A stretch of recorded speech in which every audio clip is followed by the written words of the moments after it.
being in the English-speaking world, we all focus on Dee, because we know about Dee and his connection to Queen Elizabeth, and even in the last few years, there's been more evidence of his connection with the theaters, designing the sacred geometry of the theater and then the globe.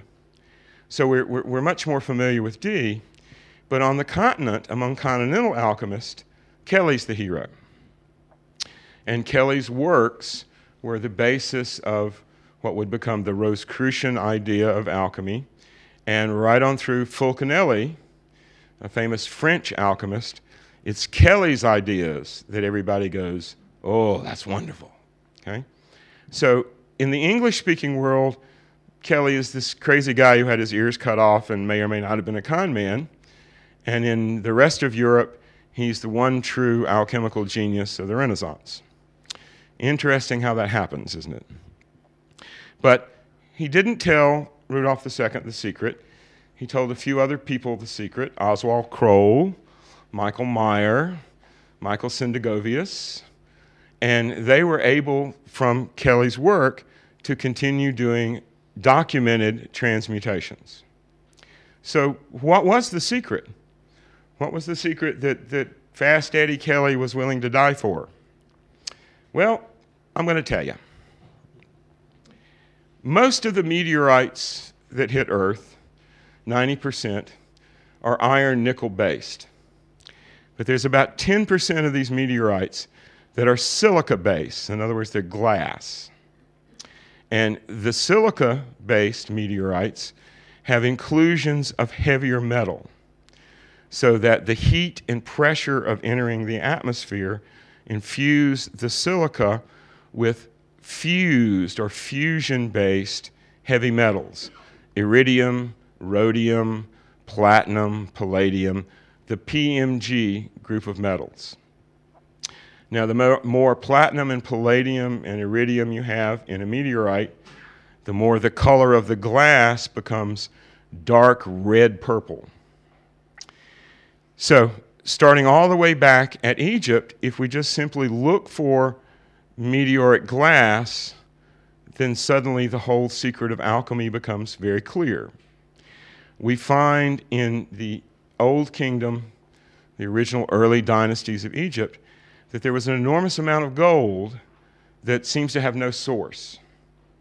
Unless you want to speculate that the Egyptians were sailing to North America and far distant places for sources of gold, then we have to say they made it, because there is no rich gold ores immediately in the Nile Valley. And there's no way to account for the amount of gold that the Old Kingdom used and had, unless you want to speculate they got it from the Americas or that they made it. Now, one of the interesting things is that up until the 19th century, every apothecary shop in Europe had mummy dust. And mummy dust was sort of part of the universal panacea. You would eat mummy dust, drink mummy dust, and it would have a salutary effect on your immune system. It was a cure for lots of things. Now, in that mummy dust was gold dust, and a very strange form of gold, a monatomic gold that had sort of popped like a popcorn kernel. Now, no one really understood why that was or where it came from until you start looking for the origins of mummification. And the Old Kingdom started using a certain type of natron or salt that could only be found in one place in the Western Desert. And guess what? That's one spot where they found all the salt for mummification in the early dynasties was also the location of a yellow silica meteorite. In fact, some of the Egyptian glass, some of the Egyptian faience was actually made using this yellow meteoric glass. But as part of that meteor, there were other trace minerals. And at the center of the huge expanse where the yellow glass meteorite landed are the natron beds. So using the natron, the salt from this meteoric glass, to mummify, and then over time, the very subtle energies coming from the priests who were doing the rituals and coming from the energy of the bodies that were being mummified, it transmuted the heavier elements in the mummy in the body into monatomic gold, mummy dust. Now, very early on in the Old Kingdom, the sacred scientist of Egypt discovered the basic principle of how to use this meteoric glass to transform other metals into gold. Now, this idea remained, but the secret slowly over time was lost until you get to the founding of alchemy in the 1st century AD in Alexandria. They still had the principles, but they had forgotten what the prima materia was. In other words, the idea that this was connected to heavy metal infused meteoric glass had completely disappeared. So other than a few transmutation that we find in the 1st and 2nd century, there's a gap in which we don't find any documented, any really hard evidence for transmutation for roughly 800 or 900 years. Then something very curious happened. If you remember your Bible, when Abram switched from being Abram, worshiping the God Most High, which was Draco, to worshiping Yahweh and becoming Abraham, an event happened. Abraham sacrificed unto Yahweh, and through the middle of his sacrifices passed a flaming torch. And the tradition is that flaming torch is the meteoritic stone that's encapsulated in the Kaaba in Mecca. Now, in the early 10th century, a group of followers of the family of the prophet called the Fatimids, after Muhammad's daughter Fatima, came to power all across North Africa and in Egypt. And the Fatimids had a little splinter group called the Ismailis. They're still around. And they were pretty radical folks. So in the early 10th century, the Ismailis destroyed the current version of the Kaaba and removed the stone. And they gave part of that stone to the Fatimid Caliph in Cairo. And about 60 years later, the stone was put back into the Kaaba when it was rebuilt. Now, the only problem is the volume of that stone had shrunk by 60% between when the Ismailis put it out and when it was officially put back. And in the later rebuildings of the Kaaba, you can clearly see that earlier it used to be huge, and now it's really small. So what happened to the missing 60% of this extremely rich in platinum, palladium, iridium, rhodium meteorite? What happened to it? Well, apparently, the Caliph of Cairo, the Fatimid Caliph, kept most of it, and he passed it on to his son and his grandson. And his grandson, El-Harun the Mad Caliph, about 100 years before the Crusades, apparently got a little bit too fond of it and didn't understand how to work it, and it drove him crazy. And the tradition is he buried his most secret treasures under the temple, the remains of Herod's temple in Jerusalem, and walked east into the desert and disappeared. Now, one of the things El-Harun the Mad did was he declared the entire city of Jerusalem was off limits to Christians.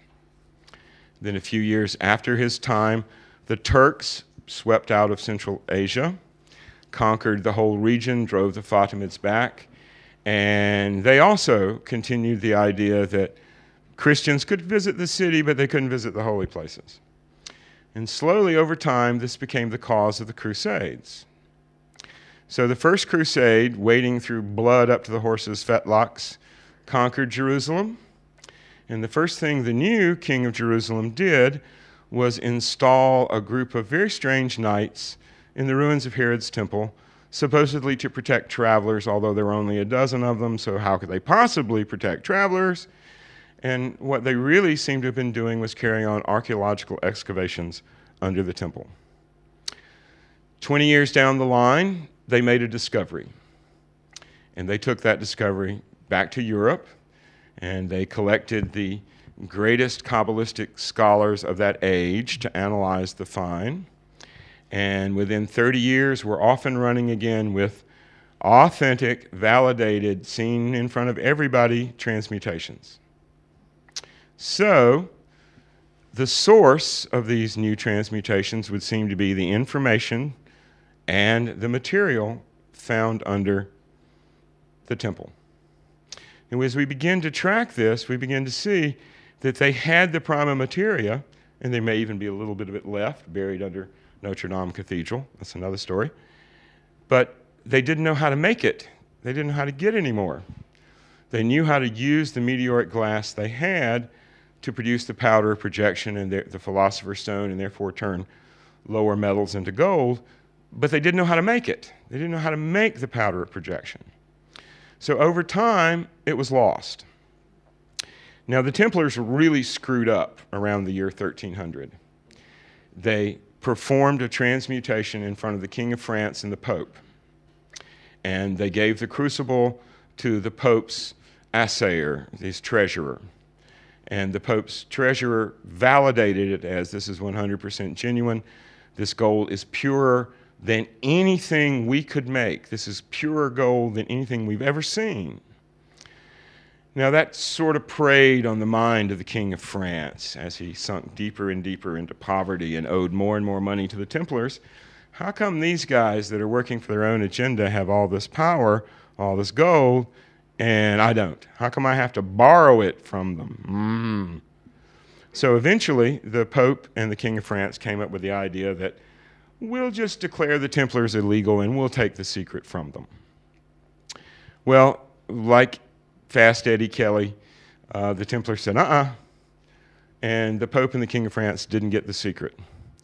And due to the Black Death and other things, the secret was lost until 1388, when a marvelous fellow named Nicholas Flammable discovered part of the documents, a copy of what they found under the temple. Flammable, yes. Discovered a copy of the documents that showed how to do it. And he also discovered a piece of the stone. And so we have another wave of documented, authenticated transmutations starting in 1388. And as that little piece of stone began to run out, the transmutations dropped off. So that by the time of Dee and Kelly, there were very few documented transmutations. Now, Kelly thought he had some of the powder of projection when he arrived in Prague, and he very quickly discovered he didn't. Now, one of the great regrets that I have of this whole thing is that Dee's magical diary for the year 1585, in which all of the alchemical research was conducted, is missing.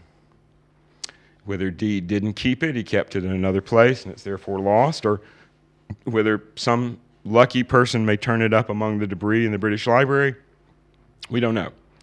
May still be there, may not. But during 1585, Kelly and Dee discovered that what they had thought was the powder of projection was worthless.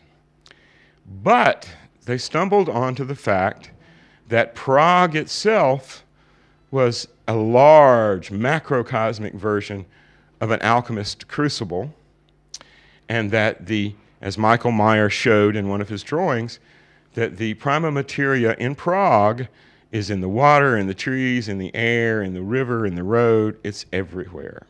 Okay?